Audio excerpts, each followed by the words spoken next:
नमस्कार प्यारे दोस्तों। लेक्चर 7 तक हमने पढ़ाई कर ली थी। आज लेक्चर नंबर 8वां है। आज जो पढ़ाना है वो पढ़ाना है पोस्ट फर्टिलाइजेशन इवेंट। और अब तक जो मैंने आपको पढ़ा दिया वो प्री फर्टिलाइजेशन पढ़ा दिया और मैंने फर्टिलाइजेशन पढ़ा दिया। ये दो चीज पढ़ा दी। मैंने आपको बता दिया था गैमेट्स कैसे बनते हैं, male gamete, female gamete. Male gamete यानी कि पोलन ग्रेन्स और फीमेल गैमेट यानी कि ओवेरी, जिसमें एग होते हैं। इसमें भी एग, इसमें मेल गैमेट्स होते हैं। ठीक है। उसके बाद मैंने आपको इसकी सिनगैमी बता दी थी, कैसे ये फ्यूज होते हैं, प्लस ये ट्रांसफर कैसे होते हैं ये मैंने आपको बता दिया था, बायोटिक और एबायोटिक फैक्टर से, बायोटिक और एबायोटिक फैक्टर से। उसके बाद मैंने आपको फर्टिलाइजेशन बता दी थी, और फर्टिलाइजेशन मैंने आपको बहुत इंपॉर्टेंट चीज बताई थी, डबल फर्टिलाइजेशन। ठीक है। डबल फर्टिलाइजेशन जब मैं आपको बता रहा था तो मैंने आपको एक चीज बताई होगी, PEN, पेन। ये पेन नहीं है, ये प्राइमरी एंडोस्पर्म न्यूक्लियस है। ठीक है। और दूसरी चीज आपको बताई थी मैंने, जाइगोट। जो जाइगोट होगा ये किस में डेवलप करेगा, एम्ब्रियो में। ठीक है। ये दो चीज मैंने आपको बता दी थी। शुरुआत करते हैं पेन के साथ, लिखने वाला पेन नहीं, प्राइमरी एंडोस्पर्म न्यूक्लियस के साथ शुरुआत करते हैं। पेन जो है ये किस में डेवलप हो जाएगा, प्राइमरी एंडोस्पर्म सेल में। ठीक है। ये बात मैंने आपको लास्ट क्लास तक बता दी थी।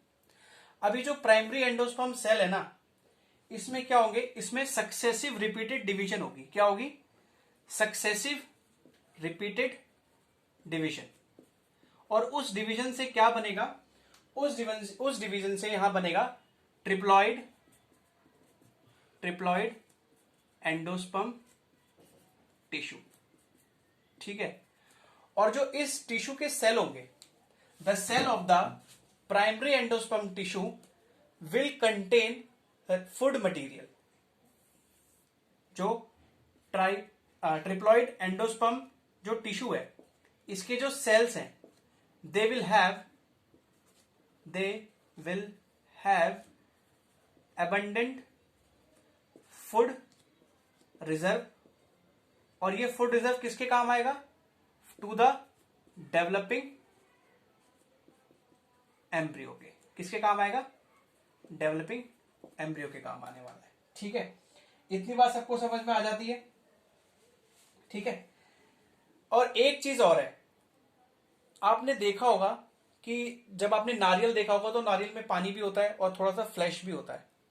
तो वो एक्चुअल में है क्या, तो ये जो प्राइमरी एंडोस्पर्म सेल है ना, ये जो प्राइमरी एंडोस्पर्म न्यूक्लियस है, सॉरी, ये जो प्राइमरी एंडोस्पर्म न्यूक्लियस है, जब इसकी रिपीटेड न्यूक्लियर डिवीजन होती है, क्या होती है, nuclear division repeatedly, without the formation of cell, without the formation of cell, तो इसको कहते हैं फ्री न्यूक्लियर डिवीजन। क्या कहते हैं, फ्री न्यूक्लियर डिवीजन। ये मैंने आपको पहले भी बता दिया था।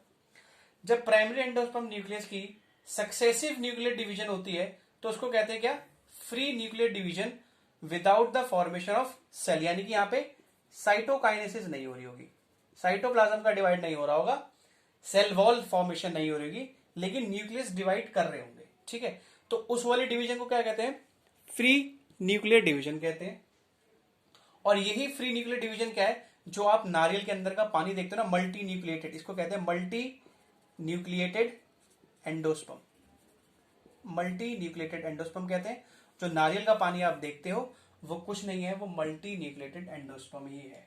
इसके बाद इसमें साइटोकाइनेसिस हो जाती है। अभी इसको क्या कहते हैं, न्यूक्लियर एंडोस्पर्म। अभी इसको क्या कहते हैं, न्यूक्लियर एंडोस्पर्म। ठीक है। और वही जब इसके बाद जब इसमें साइटोकाइनेसिस हो जाती है, क्या हो जाती है, साइटोकाइनेसिस, तो ये क्या बन जाता है, सेलुलर एंडोस्पर्म। इतनी बात समझ आ गई। रब कर देते हैं इसको। एम्ब्रियो की बात करते हैं।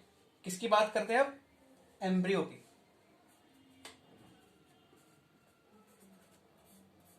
एम्ब्रियो कहां डेवलप होता है? Develops at micropylar end. ठीक है, माइक्रोपाइलर एंड पे डेवलप होता है एम्ब्रियो, ये आपको पता है। अब आपने एक चीज देखी होगी, जब आपने जाइगोट देखा, जाइगोट, ठीक है, जाइगोट से एम्ब्रियो बनता है। इस प्रोसेस को क्या कहते हैं? एम्ब्रियोजेनेसिस। ये आपको अच्छे से पता है, एम्ब्रियोजेनेसिस कहते हैं इसको। ठीक है, जाइगोट से एम्ब्रियो का डेवलपमेंट क्या होता है? एम्ब्रियोजेनेसिस होती है। तो जब ये जाइगोट 2n है तो इसमें सबसे पहले ट्रांसफर्स डिवीजन होगी। कौन सी डिवीजन होगी? ट्रांसवर्स। ट्रांसवर्स यानी कि ऐसे ऐसे डिवाइड करेगा ये। तो एसिड जब इसने डिवाइड किया तो इसने क्या बना लिए?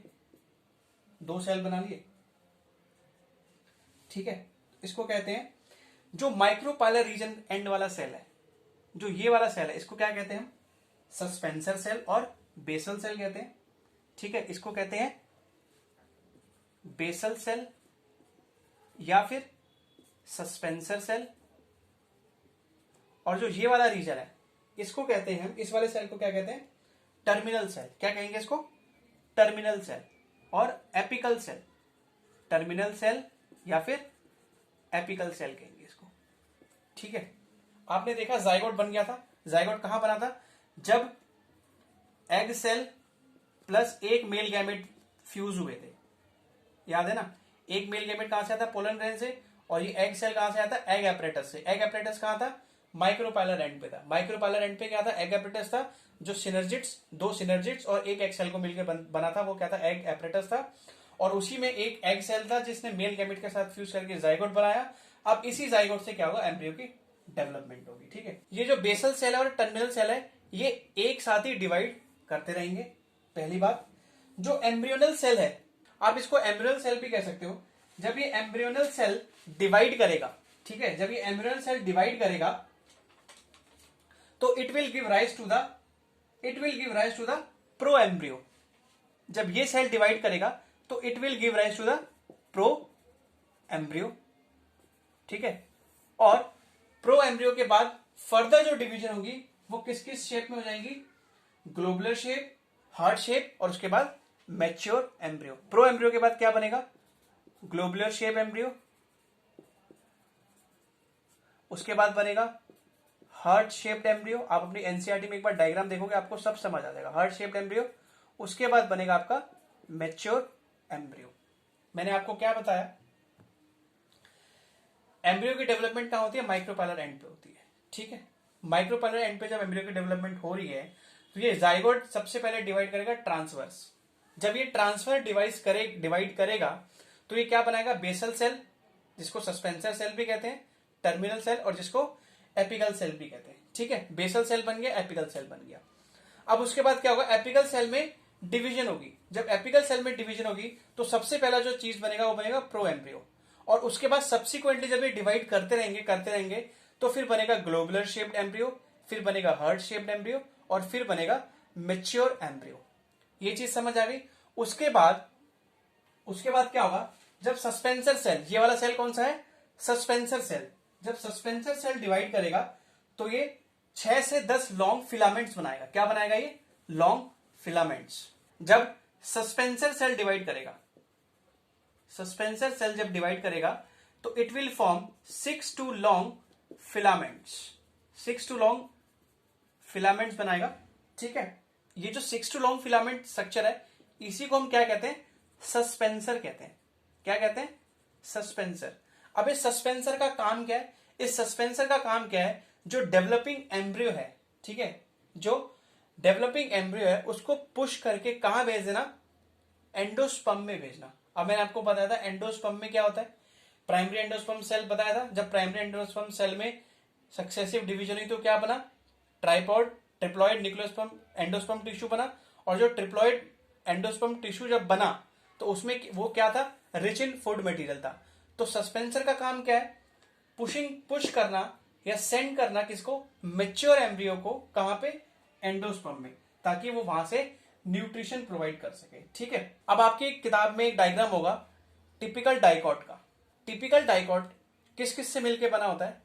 एम्ब्रियोनल एक्सिस, ठीक है, किस किस से मिलकर बना होता है? एम्ब्रियोनल एक्सिस और 2 कॉटलिडिन्स से मिलकर बना होता है। ये 2 कॉटलिडिन्स है, ये एक एम्ब्रियोनल एक्सिस है। जो इसके ऊपर का रीजन है इसको क्या कहते हैं? हम एपिकोटाइल रीजन कहते हैं, ठीक है। ये वाला रीजन क्या है? Epicotyl region. ये वाला रीजन क्या है? एपिकोटाइल, विच टर्मिनेट्स एट, जो कहां पे खत्म होता है? प्लीम्यूल पे खत्म होता है, ठीक है। उसके नीचे वाला जो रीजन है ये हाइपोकोटाइल रीजन है। कौन सा रीजन है? हाइपोकोटाइल, जो कहां पे टर्मिनेट होता है? रेडिकल पे। और रेडिकल के ऊपर किसकी कवरिंग होती है? रूट टिप की कवरिंग होती है, ठीक है। ये वाला रीजन प्लूम्यूल है, ये वाला रीजन हाइपोकोटाइल है, ये एपिकोटाइल रीजन है, ठीक है। और ये क्या है? रेडिकल है, और ये क्या है? रूट टिप है। तो ये टिपिकल डाइकॉट का डायग्राम है। आपको क्या करना है? आज का होमवर्क क्या है? आपको मोनोकॉट का डायग्राम देखना है, ठीक है। मोनोकॉट डाइकॉट का डायग्राम देखना है, मोनोकॉट एम्ब्रियो का डायग्राम देखना है। और अगर जिसको मोनोकॉट एम्ब्रियो का डायग्राम समझ में नहीं आएगा वो मुझे टेलीग्राम पे मैसेज कर सकता है, ठीक है। उसके बाद इसकी क्लास भी लेंगे। अभी ऐसा है कि सीबीएसई वालों ने बोला है कि सिलेबस बहुत कट शॉर्ट होने वाला है। अभी जो एजुकेशन डिपार्टमेंट से नोटिस आया है उसमें बोला गया है कि सिलेबस कट शॉर्ट होने वाला है। तो अभी हमें पता नहीं है कि एक्चुअल में पढ़ाना क्या है और क्या छोड़ना है, ठीक है। तो आज की क्लास मैंने इसलिए ही छोटी रखी है क्योंकि ये तो इंपॉर्टेंट टॉपिक है, डाइकॉट का डायग्राम तो आ ही सकता है। तो इसलिए मैंने आपको आज डाइकॉट तक बता दिया। आज देख लेते हैं कि सीबीएसई क्या रिलीज करती है अपने नोटिफिकेशन में, क्या अपने सिलेबस में रखती है और क्या डिडक्ट कर दिया। फिर उसके हिसाब से हम लोग लेक्चर बनाना शुरू करेंगे, ठीक है। तो आज की क्लास में इतना ही। नमस्कार दोस्तों, जय हिंद।